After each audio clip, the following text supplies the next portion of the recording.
Item: SCP-1201. Codename: Zoroaster's Well. Object Class: Euclid. Special Containment Procedures: A 50 meters perimeter around Area 1201 is to be maintained at all times.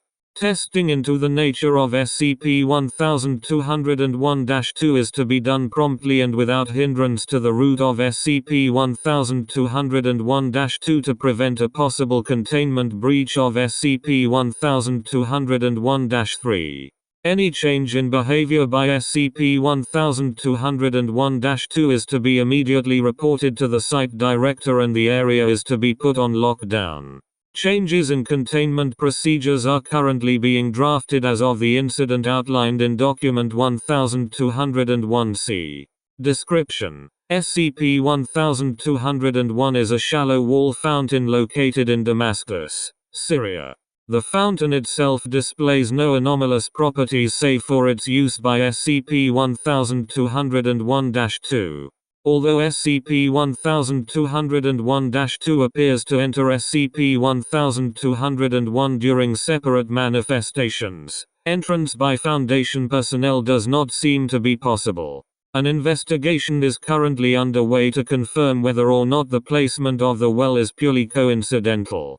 SCP-1201-2 appears to be a large, completely hairless chimpanzee similar in size to an average adult human male. Strength and agility exhibited by SCP-1201-2 is not considered to be abnormal relative to its size. The entity materializes within 40-48 meters of SCP-1201 each year on at 23 hours, 23 minutes, and 46 seconds with severe injuries including third-degree burns, severed limbs, deformities consistent with exposure to triflic acid, and holes scattered around the body. SCP-1201-2 regenerates in the space of 12.3 seconds before attempting to return to SCP-1201. An outline of a typical occurrence can be found in Document 1201-A. Attempts to halt the progress of SCP-1201-2 toward SCP-1201 have been effectively unsuccessful, as the entity appears to assault researchers when coerced, and prolonged confinement of the entity seems to produce an adverse effect originating near SCP-1201.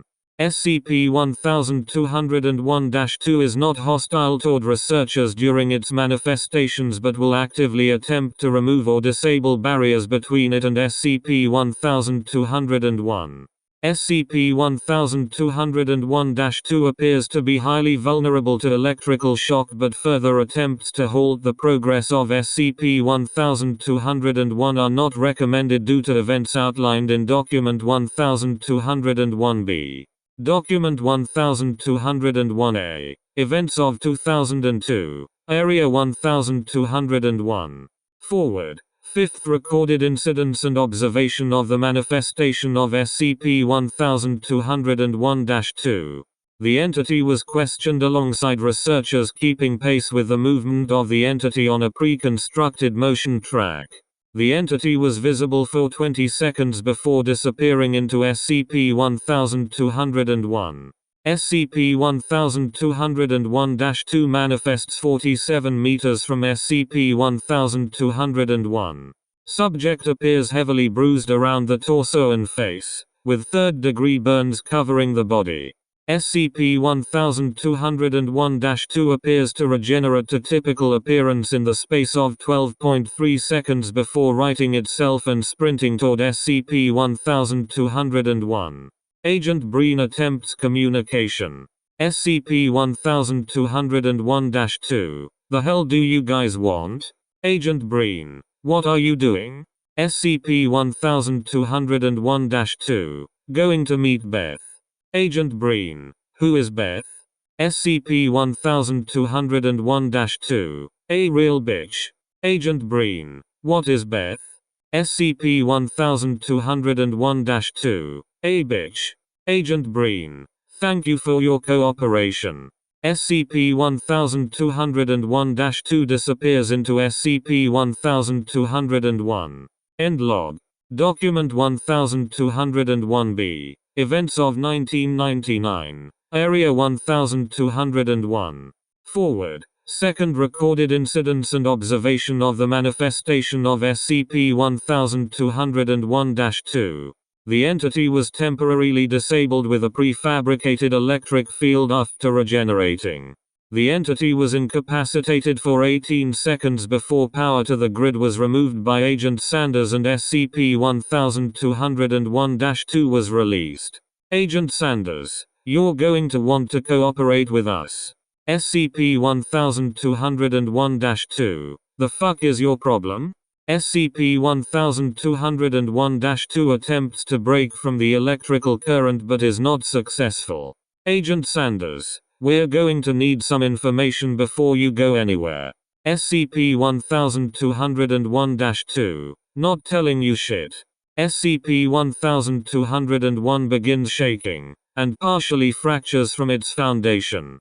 A long, smooth, black mass with the appearance of a tongue, which will henceforth be referred to as SCP-1201-3, can be seen partially probing from SCP-1201. The tongue stretches in length over 40 meters toward Agent Sanders. Agent Sanders terminates the power to the containment on SCP-1201-2. SCP-1201-2 rights itself and collides with the appendage of SCP-1201-3, making contact and crashing into a wall. Flames begin to funnel out from the mouth of SCP-1201 and SCP-1201-2 is severely burned.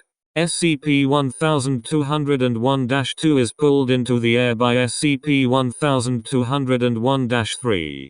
SCP-1201-2, you bitch. SCP-1201-2 has the tip of the appendage in a headlock, 20 meters above ground.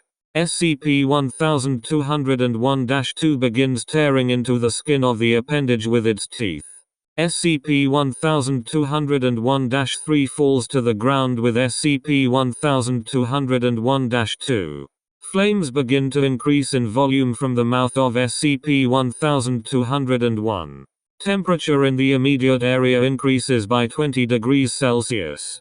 SCP-1201-2, still in possession of the end of SCP-1201-3, dives into the mouth of SCP-1201. End log. Document 1201-C. Events of 2003. Area 1201. Forward. Sixth recorded incidents and observation of the manifestation of SCP-1201-2. The entity was questioned alongside researchers keeping pace with the movement of the entity on a pre-constructed motion track. The entity was visible for 21 seconds before disappearing into SCP-1201. SCP-1201-2 manifests 49 meters from SCP-1201. Subject appears with a large hole in its torso. SCP-1201-2 appears to regenerate to typical appearance in the space of 12.3 seconds before righting itself and sprinting toward SCP-1201. Agent Breen attempts communication. SCP-1201-2, you guys are persistent. Agent Breen, please tell us what you're doing. SCP-1201-2, fine. Since you're so fucking adamant about it. This has been going on for quite some time. Beth just doesn't know when to give up. I'm trying to teach it who the real king of Candyland is. Agent Breen, you're being facetious? SCP-1201 jumps into the air, maintaining momentum while delivering a kick to Agent Breen's head. Agent Breen's head is severed and explodes on impact with a nearby wall. SCP-1201-2, you're ruining the fun. SCP-1201-2 disappears into SCP-1201. End log.